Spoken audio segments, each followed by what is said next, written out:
Welcome, we're Amber and SJ and this is our digital story. Today we will be introducing you to our student Martin. Martin is 10 years old and is in the 5th grade. His birthday is on April 30th, 2007. He came to Canada in 2015 with his parents and his younger sister, and he wants to be a soccer player when he grows up. He was born in Albania, but only stayed there for kindergarten and grade 1, where he learned in Albanian. After grade 1, he moved to Italy, where he stayed for grade 2 and grade 3, and learned in Italian. He then moved to Canada in grade 4 and has been here for grades 4 and grade 5. At home, he mostly speaks Italian and can understand Albanian when his parents speak it to him. Martin has not learned English prior to coming to Canada, but now he learns English every day in school. Martin doesn't remember too much about his school experience in Albania, but in Italy he studied math, science, language, geography, and history. His favorite subject is math because it was challenging and he understands it. His least favorite subject is literacy because he does not like writing. After our initial interview and careful observation using the STEP assessment, we considered Martin to be at Step 3 approaching Step 4. We placed Martin at Step 3 approaching Step 4 based on 4 key observations during his initial assessment. During our initial assessment, we asked Martin what was most difficult about learning English. His response was that I have to say a word and show an object with my hands. At first we were unsure what he meant, so we asked him to elaborate a little more. He responded by saying, I didn't know words, so I used hand actions. He then furthered his response by saying, words also sound similar but mean different things, and provided the example of right and right. He concluded by saying, I know like. In this quotation, Martin is showing proficiency in Step 3 as he expresses meaning with some accuracy through both simple and compound sentences. He is approaching Step 4 because he supports his opinion with the example he provided. However, his fluency is not at Step 4. We also asked Martin to tell us about a story that he has read and asked why he liked or disliked it.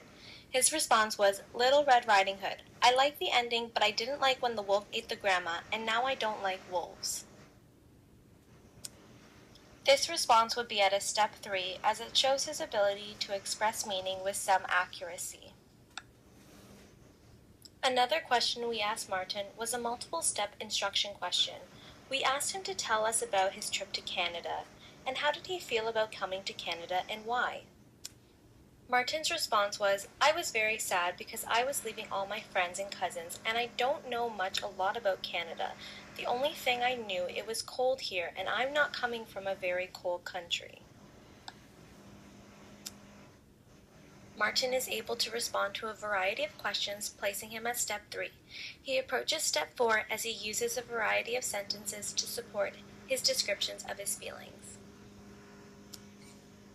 The final question we asked Martin was, how has your English changed since you have arrived in Canada? Martin's response was, since I have been staying with people who speak English, my English is getting better. Because I am watching TV and playing games, it helps me.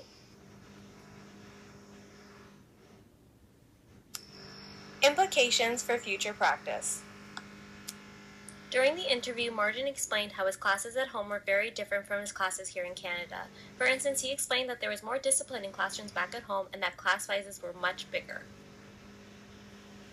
Keeping this in mind, it is important to scaffold Martin's learning by providing him details of culturally different practices and routines in Canada.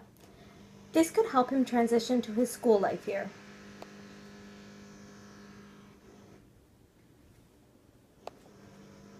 Throughout our interview, we observed Martin pause when answering the questions.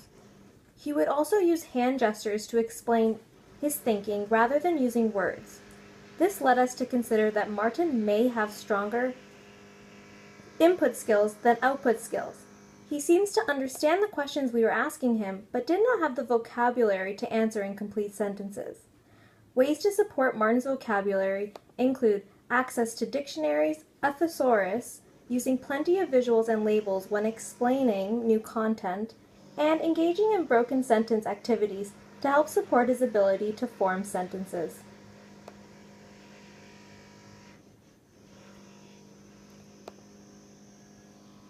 Throughout the interview, Martin expressed a lot of interest. He described that he liked fishing, math, baseball, and soccer. We could infuse these topics of interest throughout lessons in order to promote engagement. These concepts are also familiar to Martin, which could also help ease anxiety when learning about new concepts in a language he is not fluent in yet.